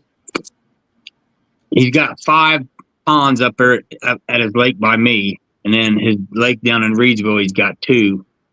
And yeah, he's selling quadruple what he's stocking in his own lakes. Jeez. It's a big business. I mean, like I said, a well-stocked lake, and the pay lakes, the bigger lakes are average, 5 acres or so. They're not big lakes. To stock 1,500 to 2,000 pounds a year back in the day was a lot. Yeah. And he's stocking. I mean, that would even put a dent in one of his lakes on a week. You know what I mean? Like, it's crazy. There is no possible way. I heard somebody say that those fish might last a couple weeks. I would give it more like days. Yeah. It's not weeks, it's days. Yeah. I mean, I've actually, when I worked for Midwest Fish Farm, we also, there was lots of lakes that would, not lots of lakes, incrementally drain their lakes to dig them out because of the muck and, whatever. And we would go in and drain them for them, stain them, and then we would take all their fish, put them in our holding ponds. And we would feed the crap out of them. And we weighed them in and we would weigh them out. And we would have them over the winter where they weren't active and they weren't actively feeding either, but they shouldn't be losing a lot of weight. Percentage wise, it was about 20 to 30% that they would lose. And that's, again, in a semi-controlled environment. Not overcrowding. I mean, we were putting, 2,000 to 3,000 pounds of fish in like an acre pond, which is, not a lot of fish. It was the only fish there, other than the bait fish that we would put in. That's a big drop off in 3 or 4 months. I'm awake. Hey, this is kind of off topic a little bit, but since this is for Justin and Alva, but since you guys have spent an extensive amount of time on the Mississippi River and been in all sorts of places, you guys ever had any run-ins with the Sasquatch, or do you know of anybody in your area that's told a good Sasquatch story? Just kind of lighten the mood of the show up a little bit. Justin's laughing like he's got something. He's holding back. I've never seen Sasquatch. I've heard stories. Yeah, you got a good story you've heard? I don't know about good. The Big Muddy River monster was like a deal back in the 60s or the 70s or something. That is a tributary to the Mississippi. Is it inappropriate to say my ex-wife was one? No, not at all. Sometimes the truth hurts. Okay, we're just 5 guys having a conversation, so yeah, we understand. Yeah, it's like fishing with Sasquatch, right? With Eddie Murphy and Delirious. Right, that's kind of, it was going through my head. I just didn't know how I wanted to phrase it. I got one of those too, Alva. That's the way we do it. We're doing a giveaway right now. I'll make a reference to Sasquatch, and then people guess a number between 1 and 200. Whoever guesses that number, they get a $25 Baitworks gift card. Yeah, there's actually a YouTube channel called I can't remember the name of it, but it's all Sasquatch stories, and a lot of them are local, like Missouri, Illinois, Ohio, and stuff. And it's an actual Northwest Arkansas is a big one, right? Yeah, well, they interview people. I don't know. I mean, I've heard some stories on that channel. Somebody over here by Kincaid, which is a lake that's an hour from us, over in southern Illinois. They were driving home from a fishing trip, and they saw, a big hairy creature that was roughly 9 feet tall run across the road in front of them. And every time I fish that lake 10 times a year, maybe. and I know exactly where he was talking about. There's a stretch of woods and there's some cropland right there, and I know within a mile of where he's talking about, there's some train tracks through there. And every time I drive through there, I'm like, did that really happen? And if it did, is that sucker still out there running around? It kind of puts you on pins and needles. Whether it's true or not, I don't know, but it still makes you think about it. Hey, try being a bow hunter walking into these woods at night and wondering what the hell's going to be sitting in your tree stand. Yeah, I'm out in a boat. I feel safe. You know, I feel like as long as I'm a couple hundred yards off the bank, I'm probably okay. And if I can fire up my outboard fast enough, I should be okay. But when you're in the woods, that's completely different. I mean, you can't be high enough in a tree for something to crawl up there and get you. Not for Sasquatch. But if you listen to Eddie Murphy, apparently they can't like walk steps. Right. I don't know, Gabe. I bet if it's a 9-foot Sasquatch, I bet he can swim pretty fast. You might want to be in your glass boat to get away from that. Yeah, I think nothing scarier than Sasquatch with water wings coming after you. Yeah, I got a really nice Ultrex trolling motor with lithium batteries, but it'll still only push my John boat like 4 miles an hour. I think I would be in trouble. I was coon hunting one night and thought I was getting chased by Sasquatch, but it was a daggum beaver. Yeah, beavers are scary. You know? Beavers are scary. Out on the water. I didn't realize how mean they were until I started working with Mark. You got chased by a beaver though? Oh, this beaver was. I don't know if yeah. I hit him with a light, and he was coming down this creek, and it was a big beaver too. He just caused a little PTSD for Justin. Yeah, he did not. I don't know if he did not want us there. No, they're aggressive too. They're pretty territorial. Yeah. Yeah. They don't want you around. That's been some of my scariest night fishing trips have been when you're within 30 feet of a beaver and you have no idea that he's there and he smacks his tail on top of the water. It's so loud because everything's so quiet and you're so focused, and yeah, it would just about make you jump out of the boat for sure. That's where the 3 F's came from, right? The fish, a friend, a firearm, and a flashlight. That's what you take with you night fishing. 3 F's. Yeah. Yeah. Well, we're waiting on somebody to win this $25 gift card. I just want to tell everybody that everybody's just one away. So what can, we're wrapping this up, but there's been a lot of great discussion. I think we've kind of brought light to this topic that like Mike said, like JB said, that and myself, I had no idea that all this was going. So, it's good to get out here and kind of hopefully spread the word, and then we'll continue to share this tomorrow and more people will listen to this. And what do you think, Justin and Alva and JB and Mike, what would be some of the first steps to actually, bringing this to light as far as some legislature? I mean, I know it's going to take a while, and I'm just kind of rehashing, like, people that are watching this right now, what do you think they could do to put this in motion to maybe make some sort of change down the road? Well, in my opinion, and from fighting for regulations and going to the commission meetings and spending a lot of time doing it, one of the easiest things that everybody can do is pick up the phone, call your state reps, your legislators, email them, and because that's when everything's quiet, they don't know that there's a problem. I mean, everyone we talked to said, every time we go into these meetings, that's the first thing they say is, we're not hearing about it. And when the state, it all goes, which side is going to push it harder? You know what I'm saying? They want to keep their jobs in their position, so they have both sides to, fight for. So, whoever gives them the more votes, that's who they're going to usually protect. Right. And so it's very important to let them know, your state reps and your legislators, and it's something everybody can do. That it only takes a few minutes, and let them know that it's a problem and something needs to be done. That's something everybody can do.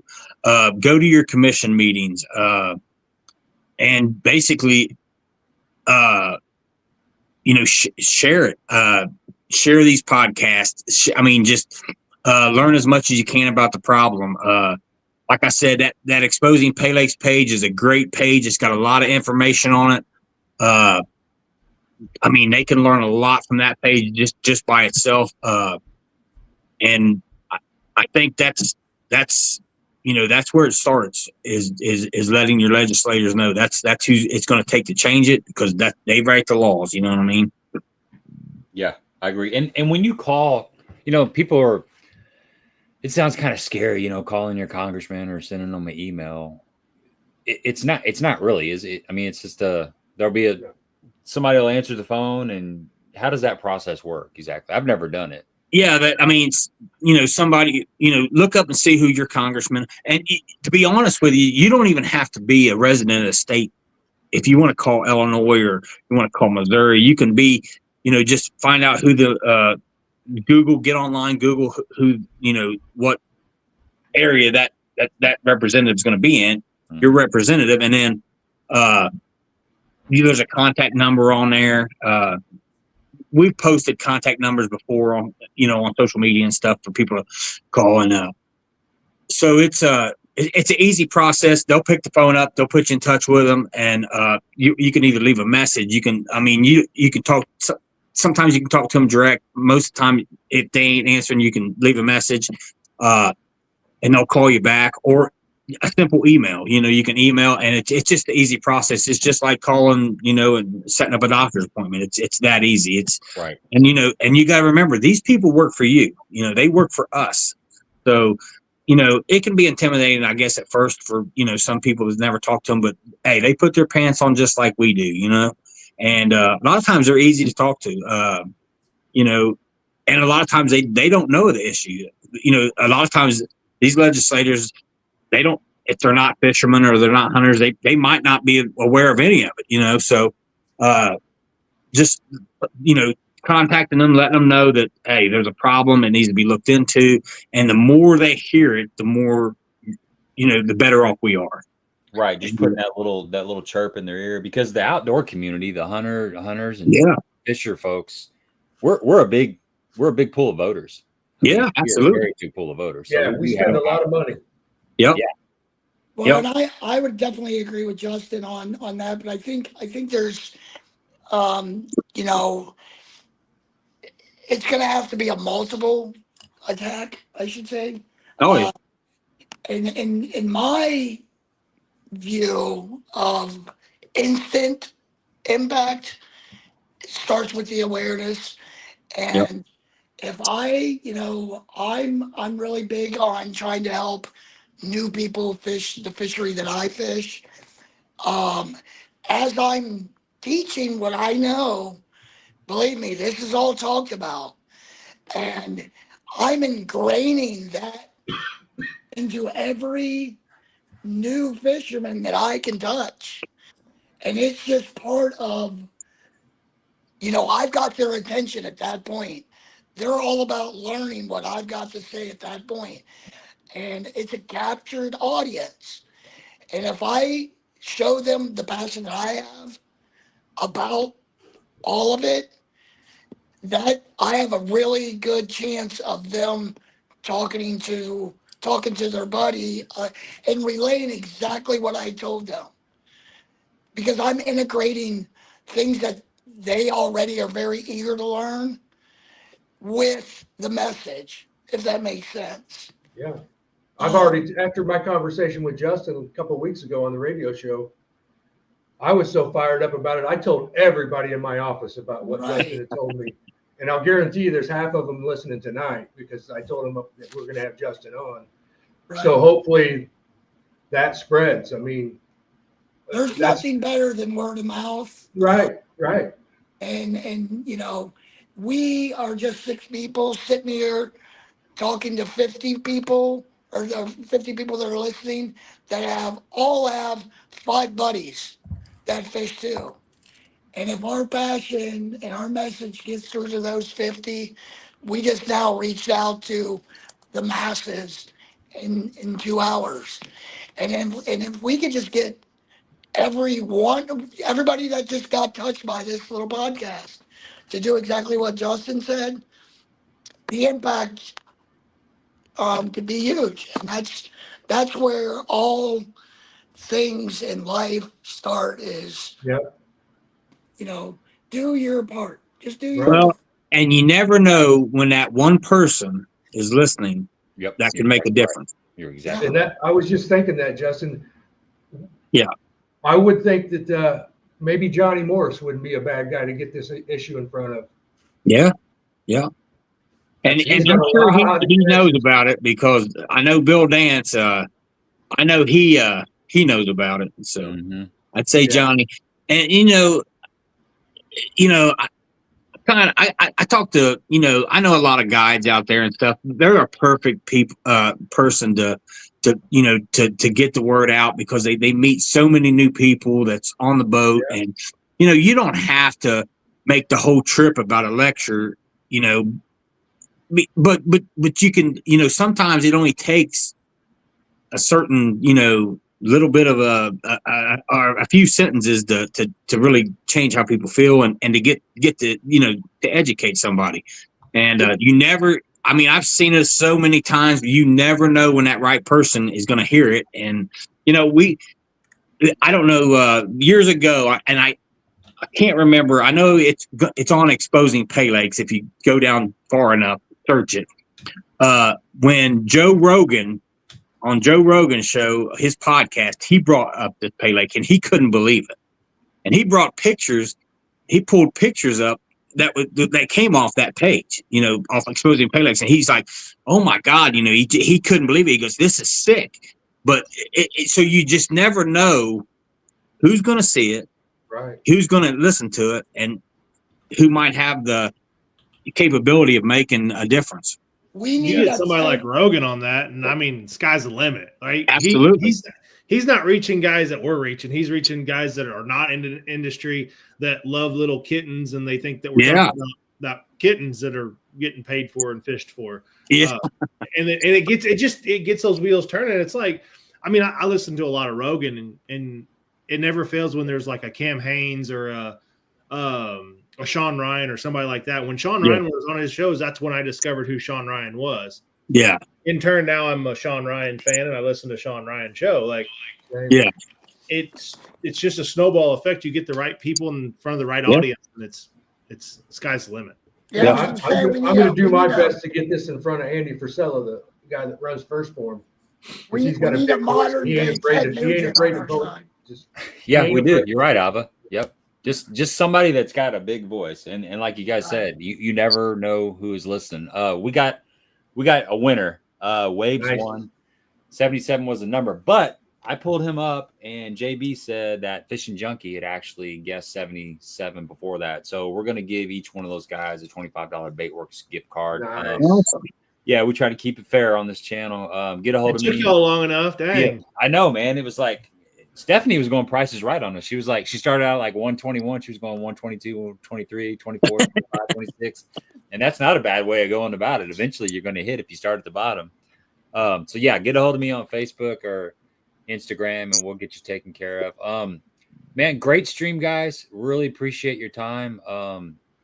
Great topic. Really great topic. And I'm going to keep pushing on this. I'm going to continue to bring it up wherever I'm at and just spread the word. And I think everybody that's out there watching, do the same because it's going to be a group effort. We're small individual voices, but if we all speak about the same topic as a whole, we do have a big voice and a bigger impact. And that's what it takes, man. That's what it takes. The squeaky wheel gets the oil, and sometimes you got to just be a little bit vocal about it. Yeah, there's a bunch of new faces on here. Appreciate the Catfish crowd showing up. We do this every Tuesday night at 8:00. Different guests, different topics. Like I said earlier, this is mainly a bass fishing channel, but man, this is all tied together. Bass fishing, catfishing, crappie fishing, whatever. We're all in the outdoors. We're all chasing our fish of choice, and this affects all of us. So and we all share that same boat ramp. So that's true. Yeah. Amen to that. As long as everybody knows how to back their boat down and not park sideways on the ramp, I'm good with it. So Turn your headlights off. Yeah. All right, we're gonna shut her down. Thanks again, everybody. Appreciate your time, Justin, Alva, Mike, JB. Absolutely, anytime, brother. Hey, thank you guys Yep. for the opportunity. I was stoked, and I was actually in a little bit of a panic trying to, like, I didn't give a shit if my email was on to everybody. I was like, I hope he sees it. Just get me on.